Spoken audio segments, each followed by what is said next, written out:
Hello दोस्तों, हम लोग अभी तक 169 तक देख चुके हैं। 169 को एक बार रिकैप कर लेते हैं। 169 सेक्शन कहता है कि release of accused when evidence deficient.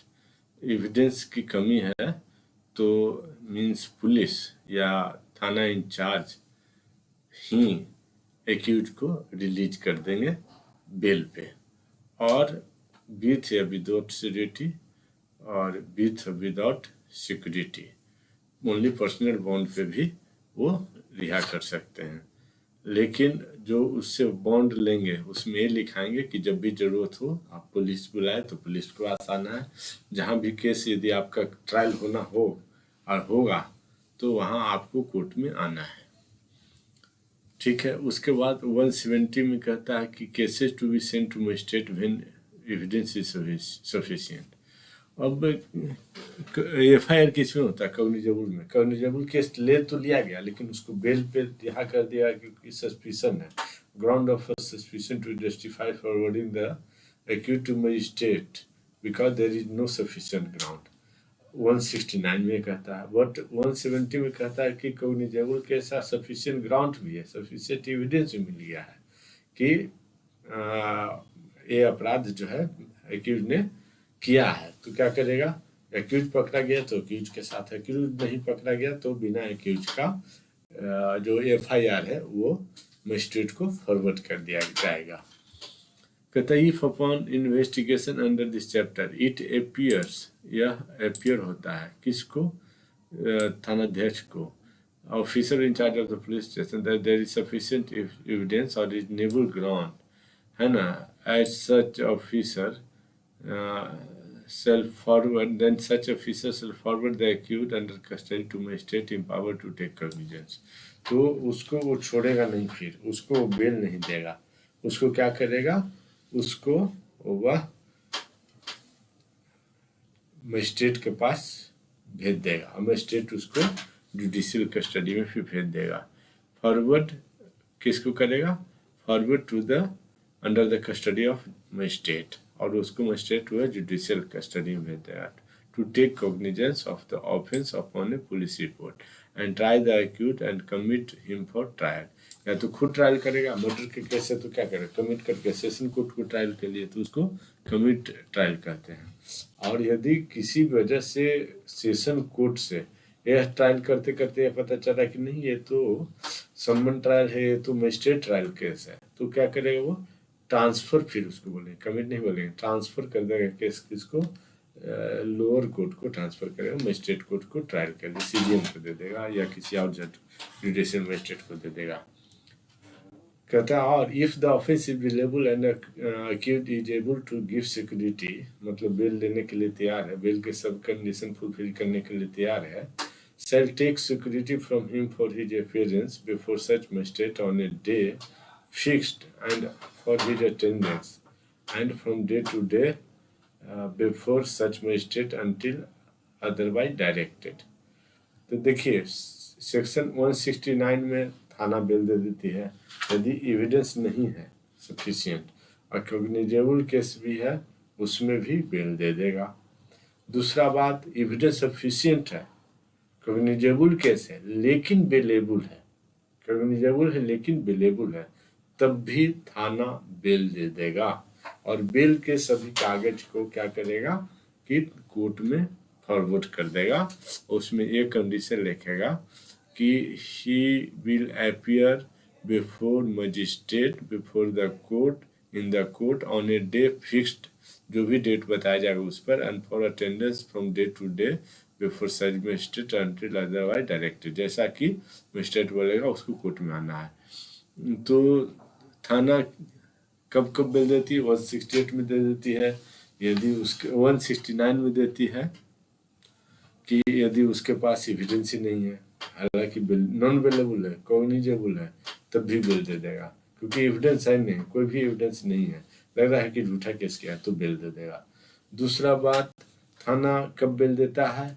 यदि केस है जो कॉग्निजेबल है और सफिशिएंट एविडेंस भी है लेकिन केस बेलेबल है तो थाना बेल दे देगा। अदरवाइज थाना को बेल देने का अधिकार नहीं है, हमेशा बेल कोर्ट ही देता है, इसलिए थाना क्या करता है कि बेल देता ही नहीं है, और काफ़ी पैसा दे दो तो दे देता है, अदरवाइज बेल तो हमेशा कोर्ट से ही मिलता है। उसके बाद नेक्स्ट है कि when the officer in charge of police station, ठीक है, forward the accused of person to a magistrate और take security for his appearance before such magistrate under this section, कि या बेल पे रिहा कर देता है कि भाई तुम मजिस्ट्रेट कोर्ट में बार बार अपेयर होना, डेट फिक्स रहेगा उसमें समझ आएगा तो।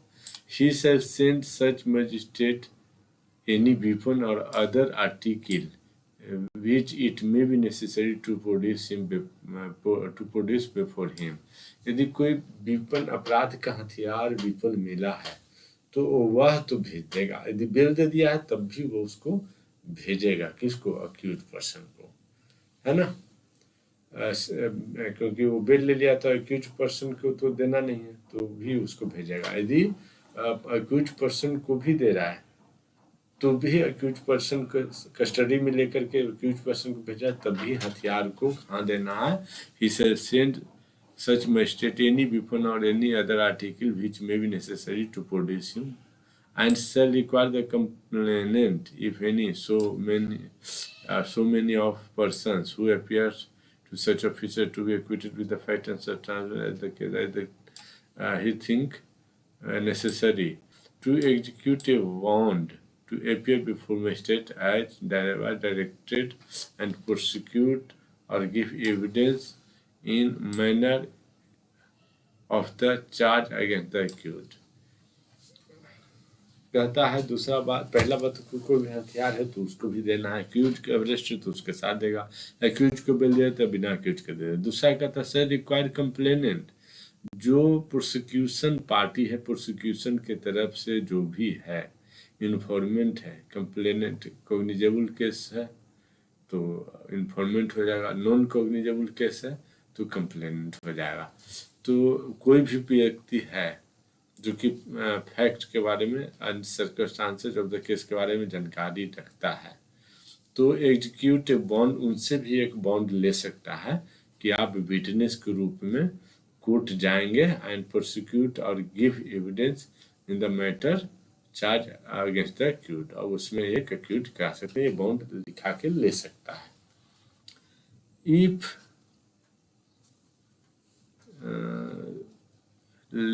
shall require complaint if so many of the agent think to execute a bond, है ना, मतलब लेगा, ले सकता ही नहीं, shall लिखा ना तो लेगा। If court or chief judicial magistrate mentioned in the bond, such court shall be held to include any court to which such magistrate may refer the case for inquiry or trial।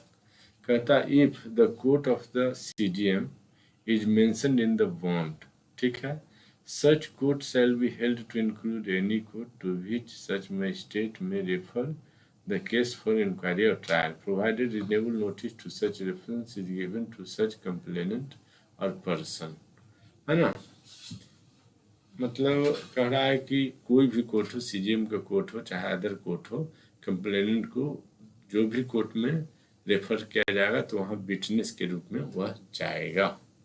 उसके बाद next है the officer in whose presence the bond is executed set delivery copy thereof to one of the persons who executed it, जिससे bond ले रहे हैं उसको एक copy दे दीजिए कि आप भाई विटनेस के रूप में कोर्ट में जाएंगे, and shall then send to the magistrate the original with his report, और मजिस्ट्रेट को भेज देगा original with his report. Normally ऐसा आज तक हुआ नहीं है कि किसी को भी विटनेसेस को या कंप्लेनेंट को बॉन्ड लेता है कि आप कोर्ट में जाएंगे और विटनेस के रूप में अपेयर होंगे और प्रोसिक्यूशन में भाग लेंगे। अब तक ऐसा हुआ नहीं, ये सिर्फ किताब की बात है, किताब में सिर्फ लिखा हुआ है। The officer in whose presence the bond is executed set delivery copy they have to one person. अच्छा, जिससे बॉन्ड ले रहे हैं उसको एक कॉपी देंगे और एक कॉपी को and send to the magistrate to the original, magistrate को भेज देंगे, आप कॉपी जिससे बॉन्ड ले रहे हैं उसको भेजें, एक थाना में भी रहता ही है। चलिए अब है 171। कहता है complainant and witness not to be required to a company police. ठीक है, कंप्लेनेंट है मतलब कॉग्निजेबल केस है तो वो हो जाएगा FIR, और नॉन कॉग्निजेबल है और उसका रिपोर्ट यदि देता है NCR तो पुलिस हो जाएगा कंप्लेनेंट। तो उस केस में जो कंप्लेन करता है वहाँ भी मान लीजिए कंप्लेनेंट है, या कोई कोर्ट में कंप्लेन करता है तो वो भी कंप्लेनेंट है कि कोर्ट में आप जाइए, छोटा केस है इसमें हम लोग कॉग्निजेंस नहीं ले सकते, कुछ नहीं कर सकते, तो वो कंप्लेनेंट हो जाएगा। Witness not to required to company police officer, या जो कंप्लेन करता है कोर्ट में वहाँ सिंपल लैंग्वेज में ये भी यहाँ ले सकते हैं कि थाना में जो कंप्लेन करने आया वो कंप्लेनेंट हो गया, और विटनेस को ये नहीं कि पुलिस अरेस्ट करके अपने जिप्सी में बैठा के कोर्ट में ले जाएगा, नहीं, विटनेस को, कंप्लेनेंट को, इन्फॉर्मेंट को अरेस्ट करके और वहाँ ले जाने की जरूरत नहीं है, कहाँ, कोर्ट में। Not to subject to any restraint, उनको किसी भी तरह का रिस्ट्रिक्शन भी नहीं लगाना है। कहता है कंप्लेनेंट और witness on his way to court shall not be required to accompany a police officer, accompanied by a police officer। ठीक है, पुलिस ऑफिसर को लेके पकड़ के नहीं जाएगा। shall be subject to unnecessary restraint and shall not be subject to unnecessary restraint, यह नू हटा देंगे तो यहाँ नोट लग जाएगा।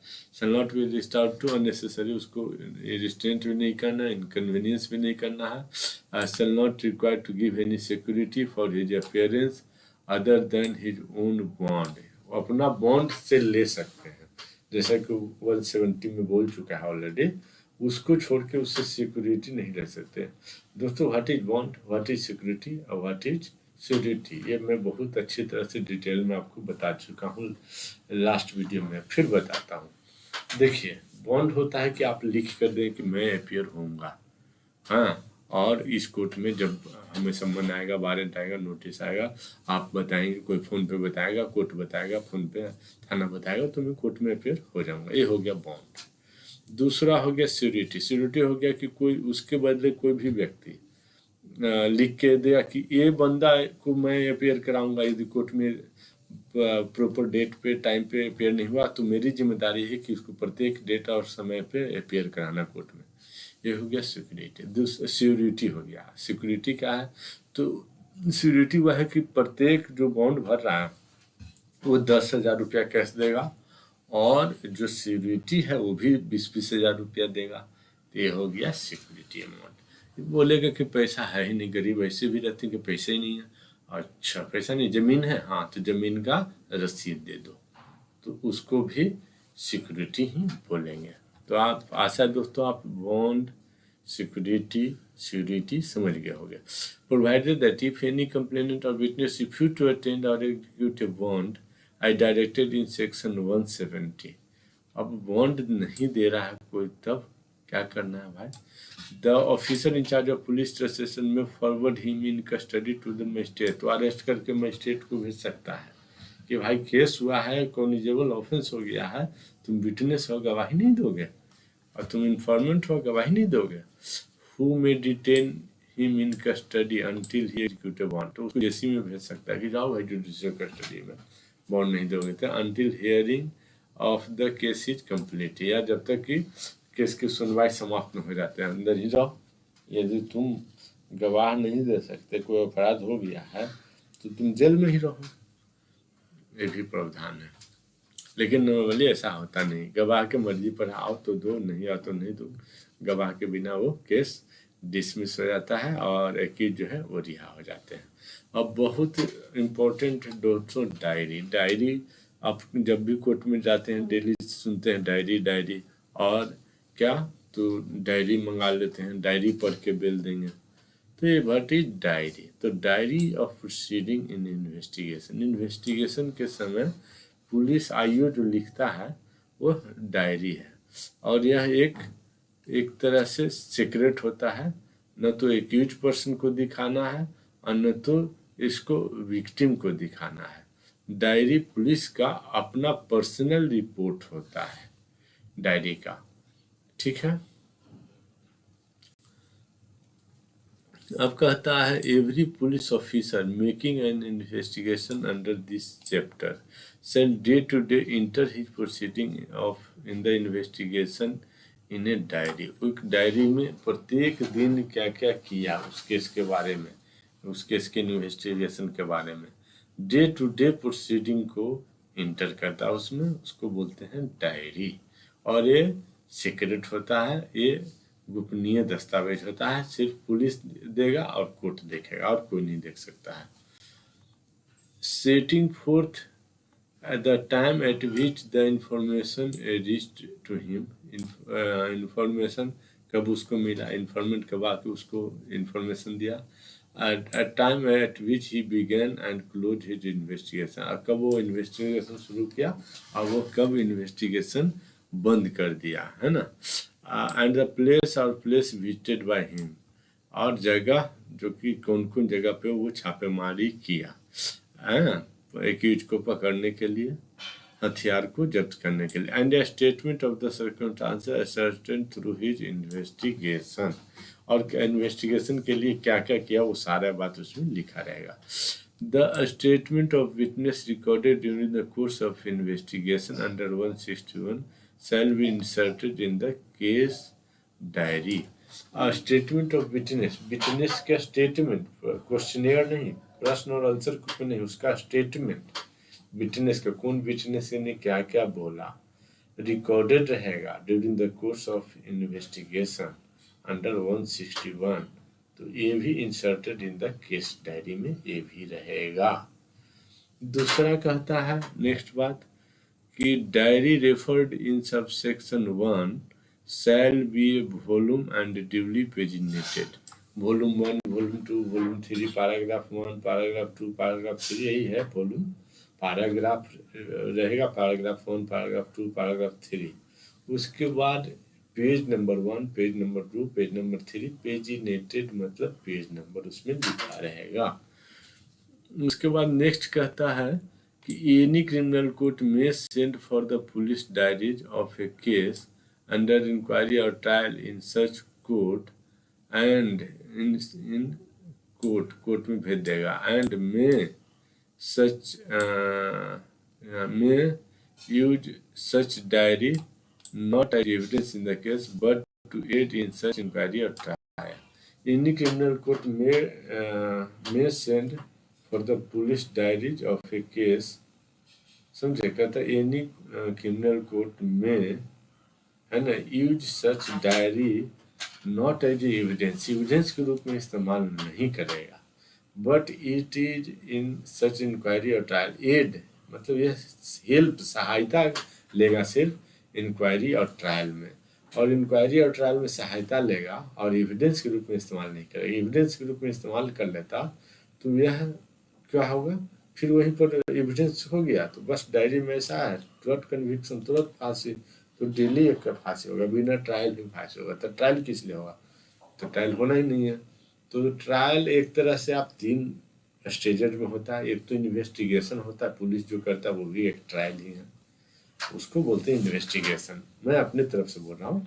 उसके बाद दूसरा केस डायरी आता है, 161 का बयान भी उसमें रहता है, उसमें कहाँ कहाँ छापेमारी हुआ, कहाँ कहाँ इंफॉर्मेशन पे पुलिस गई, कैसे हथियार कहाँ से बरामद हुआ, ये सब बातें लिखा रहता है ना, किसने क्या कहा, तो ये सब एक केस डायरी, ये भी एक ट्रायल ही हो गया।